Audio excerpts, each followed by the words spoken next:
The allure of the trading floor is there for everybody who works in an organisation like that. It's where I wanted to be. It's probably where I'd always aspired to be since I'd worked within the banking and the finance world. Masters of the universe type of stuff. It's where I wanted to get to. Success was very important to me, and that's where I wanted to be at. The Chancellor has ordered an inquiry into the collapse of Britain's oldest merchant bank. The Barings collapse shakes the markets. The trader who blew the bank's capital... The man who broke Barings with a billion-dollar gamble is on the run tonight in the Far East. If there is anybody here who doesn't remember me, unfortunately I will always be remembered for running up £862 million worth of losses in 1995 and the collapse of Barings Bank. It's very forward-thinking that a university or any organisation is willing to listen to me and to listen to some of the things that went wrong during my time at Barings. It's a story of gross incompetence and negligence, and I would put my own incompetence and negligence very much at the forefront of that. But there were a lot of supporting acts within the bank as well at the same time. Leeson wasn't meant to be speculating with Barings money, but when a colleague made a mistake, he tried to recoup the losses by placing big bets using futures and options. And when I left Singapore on the 23rd of February, I didn't know that the bank's capital base was only £250 million. As long as they kept giving me money, I kept trading and trying to trade myself out of the situation. Doesn't make it right, but that's what I was trying to do. When I left on the 23rd of February, I fled to Kuala Lumpur and ended up in a place called Kota Kinabalu. I knew that the effect of my actions was going to be disastrous. I didn't realise quite how catastrophic it was going to be, because it didn't enter my mind for one moment that I thought the bank would collapse.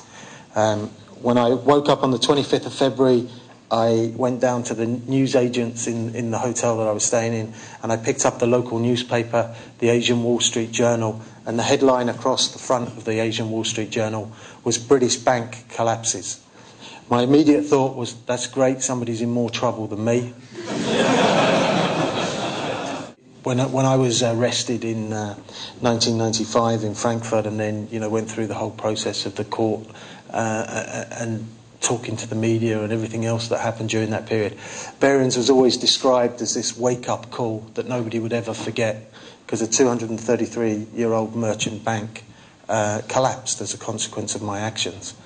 But if you look back over the last 10 years, 12, 13 years since the date of Barings, you'll see that there are far too many financial scandals and rogue trading scandals to mention. And the fact is that only lip service was ever paid to the fact that risk management needed to improve. One man who can offer expert insight into what's happened at Société Générale is indeed Nick Leeson, the original rogue trader. The markets are in turmoil at the moment, and to me it comes down to a very simple thing, and that's the degree of understanding. The management of the bank, the people making the decisions are totally divorced from what was going on. This, I've heard some of the reports that are around today that, one report that I heard earlier was that this happened over a very short period. It can't have done.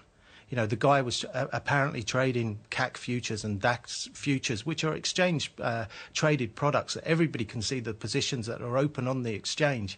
I don't think that was the only thing that he was trading, but this has to have happened over a long period of time. So it's incompetence and negligence of a very high order. Now, the same thing happened at Barings years and years ago. I would put my incompetence and negligence at the forefront of that, and never try to hide from that. But this is I imagine when the story unfolds, and it will take a few days for it to unfold, the degree of correlation will be extremely high. But the Bank of England over the last few years has always protected themselves with this theory of responsible lending.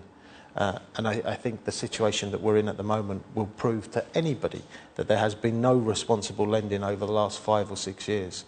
And that's why we're in as much difficulty as we are at the moment. If you add the fact that at the moment there are something like $164 trillion worth of trades in the OTC market. Over the counter? Over the deals counter. between two banks, for example? So these don't exist. They're not in the equation at the moment, but they're there and they have to be honoured.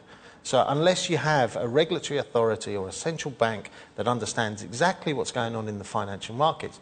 Now the problem, the very talented individuals that you have in the room and that exist in other countries are naturally drawn towards the trading environment where the big profits can be made, the big salaries can be handed down. That has to change. You know, that something has to be done that attracts these people into the regulatory, the compliance and the governance framework, so that people who understand the business and have that aptitude and intelligence to be able to understand the business can control what's going on.